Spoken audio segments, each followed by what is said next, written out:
नमस्कार, नवीन न्यूज में आपका स्वागत है। फरवरी 2024 में नीतीश सरकार के विश्वास मत प्रस्ताव के दौरान विधायकों को प्रलोभन देने के मामले में आर्थिक अपराध इकाई ने पूर्व मंत्री एवं राजद नेता बीमा भारती से 4 घंटे पूछताछ की। वहीं परबत्ता के जदयू विधायक डॉक्टर संजीव कुमार समेत 3 को पूछताछ के लिए नोटिस जारी किया है। आर्थिक अपराध इकाई से मिली जानकारी के मुताबिक नोटिस जारी कर डॉक्टर संजीव को अगस्त के पहले हफ्ते में पूछताछ के लिए बुलाया गया है। इस दौरान अनुसंधान के क्रम में आए तथ्यों के संदर्भ में उनका बयान दर्ज किया जाएगा। डॉक्टर संजीव के अलावा पश्चिम चंपारण नरकटियागंज के फजले हक अंसारी और मनेर के मोनू कुमार को भी नोटिस जारी किया गया है। बिहार के कई जिलों में पिछले कुछ दिनों से रुक रुक कर बारिश हो रही है। बिहार में अभी बारिश का दौर जारी रहेगा। पटना सहित आसपास के इलाकों में बादलों की आवाजाही से बूंदाबांदी शुरू हुई है। दिन में धूप खिलने से दोपहर के बाद लोग उमस भरी गर्मी से परेशान रहे। मौसम विभाग के अनुसार पटना में मेघ गर्जन के साथ आंशिक बारिश के आसार हैं। वज्रपात का भी अलर्ट जारी किया गया है।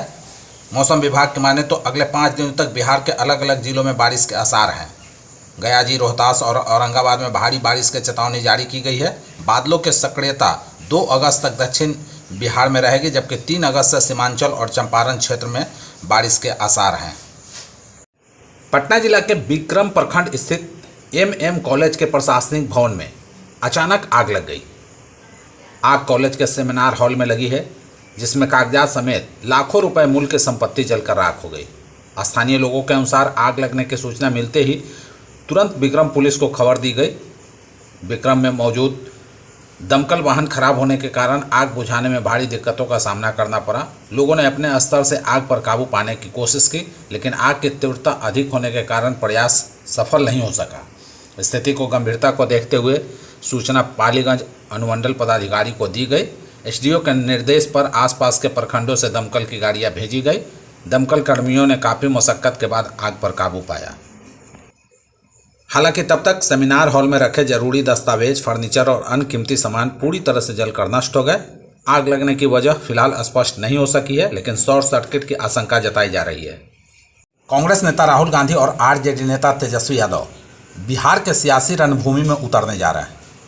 तेजस्वी राहुल की जोड़ी सभी प्रमंडलों में यात्रा और रैली करके नीतीश सरकार के खिलाफ सियासी माहौल बनाने की कवायद करेगी। लेकिन क्या नीतीश मोदी की जोड़ी को टक्कर दे पाएंगे? बता दें कि बिहार में 20 साल से आरजेडी और कांग्रेस 4 दशक से सत्ता से बाहर है।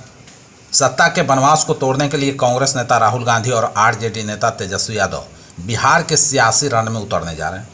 रक्षाबंधन त्यौहार के बाद तेजस्वी राहुल महागठबंधन के नेताओं के साथ नीतीश कुमार की अगुवाई वाली सरकार के खिलाफ सियासी माहौल बनाने के लिए उतरेंगे। बिहार चुनाव से पहले महागठबंधन के नेता प्रदेश के सभी प्रमंडलों में यात्रा और रैली करके सियासी जंग फतह करने की इबारत लिखते नजर आएंगे। बिहार विधानसभा चुनाव अक्टूबर-नवंबर में होने की संभावना है। ऐसे में महागठबंधन के नेताओं ने एनडीए को मात देने के लिए पूरी तरह से कमर कस लिया है। पार्टी के नेता प्रशांत किशोर ने कहा कि अगर चुनाव में तेजस्वी यादव, सम्राट चौधरी और चिराग पासवान में किसी को वोट देने का विकल्प हो तो वो चिराग पासवान को वोट देंगे। उन्होंने साफ किया कि अगर चिराग पासवान बीजेपी का साथ छोड़ भी देते हैं तो जन स्वराज पार्टी और लोक जनशक्ति पार्टी का गठबंधन नहीं होगा। प्रशांत किशोर ने कहा कि जन स्वराज पार्टी बिहार के 243 विधानसभा सीटों पर अकेले ही चुनाव लड़ेगी। चिराग और प्रशांत द्वारा एक दूसरे की खुलकर तारीफ करने के बाद दोनों के राजनीतिक संबंधों पर अटकलें लग रही थी। प्रशांत किशोर ने कहा कि दोस्ती को लेकर पूछे गए सवाल पर कहा कि ऐसा नहीं है, उनकी रोज़ बात होती है, दोनों साथ चाय पी रहे हैं। उन्होंने कहा कि 6-8 महीने में एक बार बात हुई होगी।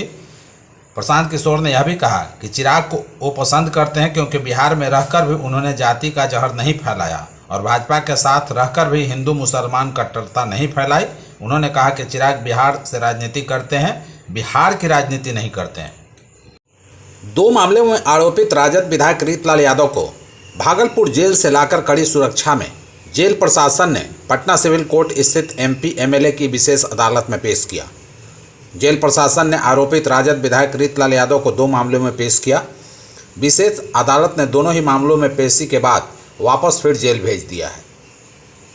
वहीं विधायक की ओर से एक आवेदन दाखिल किया गया है, जिसमें भागलपुर जेल में न रखकर बेल जेल में रखने की गुहार लगाई गई है। विशेष अदालत में विधायक रीतलाल यादव के खिलाफ धन शोधन निवारण अधिनियम के तहत एक मामला चल रहा है। इस मामले में पिछले 2023 से बहस व सुनवाई पर चल रहा है। ईडी ने विधायक रीतलाल के खिलाफ वर्ष 2018 में धन शोधन निवारण अधिनियम के तहत मुकदमा दर्ज किया था और चार्जशीट दायर किया था। दूसरा आपराधिक मामला एमपी एमएलए के विशेष अदालत में डकैती की साजिश और आर्म्स एक्ट के तहत चल रहा है। यह मामला अभियोजन साक्ष्य पर चल रहा है। यह आपराधिक मामला खगौल थाना में वर्ष 2010 में दानापुर के विधायक रीतलाल यादव के खिलाफ दर्ज किया गया था। पटना मेट्रो रेल परियोजना के उद्घाटन के तारीख में बदलाव हुआ है। पहले 15 अगस्त के निर्धारित उद्घाटन अब 23 अगस्त को किया जाने वाला है। शुरुआती चरण में मेट्रो सेवा 5 के बजाय 3 स्टेशनों से ही होगी, क्योंकि तकनीकी और परिचालन तैयारियों को अंतिम रूप देने में अतिरिक्त समय लग रहा है। पीएमआरसी और दिल्ली मेट्रो रेल कॉरपोरेशन ने पुष्टि की है कि बैरिया मेट्रो स्टेशन से रामचक बैरिया डिपो तक 6.49 किलोमीटर के प्राथमिक कॉरिडोर पर ट्रायल रन सफल रहा है। हालांकि पीएमआरसी ने अभी तक उन 3 स्टेशनों के नामों की आधिकारिक घोषणा नहीं की है, लेकिन संभावना है कि ये मलाही पकड़ी, भूतनाथ और न्यू आईएसबीटी होंगे, क्योंकि इनके सिविल कार्य 80% पूरे हो चुके हैं। वहीं खेमनीचक और 0 माइल स्टेशनों के बाद में जोड़ा जाएगा। यह निर्णय शुरुआती परिचालन को सुचारू करने और भीड़ प्रबंधन के लिए किया गया है। डीएमआरसी के अधिकारियों ने बताया कि सुरक्षा और तकनीकी जांच जैसे सिग्नलिंग और ट्रेन सेट की टेस्टिंग पूरी होने के बाद ही मेट्रो का पूर्ण परिचालन शुरू हो सकेगा। आर्थिक अपराध इकाई ने बिहार के भोजपुर जिले के नारायणपुर गांव में छापेमारी कर अंतर्राष्ट्रीय सिंडिकेट से जुड़े साइबर ठग गिरोह का भंडाफोड़ किया है। मामले में 4 सिम बॉक्स के साथ एक आरोपित मुकेश को गिरफ्तार किया है। सिम बॉक्स के माध्यम से अवैध फोन एक्सचेंज का संचालन हो रहा था। फर्जी एक्सचेंज की मदद से विदेशों से आने जाने वाले इंटरनेट कॉल को लोकल जीएसएम कॉल में बदलकर देश भर में साइबर ठगी की जा रही थी। ईओ की प्रारंभिक जांच में इन सिम बॉक्स से प्रतिदिन हजारों कॉल करने की जानकारी मिले है, जिससे दूरसंचार विभाग को भारी राजस्व की क्षति हो रही थी। ईओयू ने कुछ दिनों पहले सुपौल में भी आधा दर्जन से अधिक सिम बॉक्स की बरामदगी कर ऐसे ही अंतर्राष्ट्रीय साइबर ठगी गिरोह का भंडाफोड़ किया था। ईओ के मुताबिक डीएसपी पंकज कुमार के नेतृत्व में गठित टीम ने नारायणपुर में छापेमारी की। बरामद सिम बॉक्स का इस्तेमाल साइबर अपराधों को अंजाम देने के लिए किया जा रहा था। दूरसंचार विभाग को ही राजस्व क्षति का आकलन किया जा रहा है। जांच में पाया गया कि कुछ कॉमन सर्विस सेंटर सीएससी संचालक फर्जी सरकारी योजनाओं में लाभार्थी बनाने का झांसा देकर गांव-गांव में कैंप लगाते थे। इन कैंपों में आम जनता का बायोमेट्रिक डाटा इकट्ठा किया जाता था। इस बायोमेट्रिक डाटा का दूरसंचार कंपनियों के रजिस्टर्ड डिस्ट्रीब्यूटर और रिटेलर्स के मिलीभगत कर बड़ी संख्या में सिम कार्ड हासिल कर लेते थे।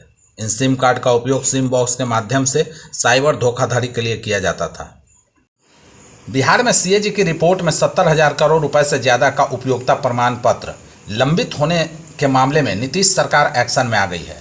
बकाया उपयोगिता प्रमाण पत्र उपलब्ध कराने को लेकर शिक्षा, नगर विकास समेत अन्य विभागों पर कार्रवाई की गई है। नीतीश सरकार ने शिक्षा विभाग का आकस्मिक एडवांस फंड बंद कर दिया है, तो वहीं नगर विकास एवं आवास विभाग और पंचायती राज विभाग के विशेष अनुदान पर भी रोक लगा दी गई है। बताया जा रहा है कि इन तीनों विभागों के सबसे ज़्यादा उपयोगिता प्रमाण पत्र लंबित हैं। बता दें कि बिहार विधानमंडल के मानसून सत्र के दौरान डिप्टी सीएम सम्राट चौधरी ने पिछले दिनों सीएजी की रिपोर्ट सदन में पेश की थी। इसमें 70,000 करोड़ रुपए से ज़्यादा की परियोजनाओं में उपयोगिता प्रमाण पत्र लंबित बताए गए थे। रिपोर्ट में कहा गया है कि यूसी बकाया होने से यह स्पष्ट नहीं हो पाया है कि इस फंड का सही इस्तेमाल किया गया है या नहीं। इस रिपोर्ट के आने के बाद विपक्ष ने नीतीश सरकार को घेरना शुरू कर दिया है। तेजस्वी यादव की आरजेडी और कांग्रेस समेत अन्य दल नीतीश सरकार पर 70,000 करोड़ रुपए के घोटाले का आरोप लगा रहे हैं।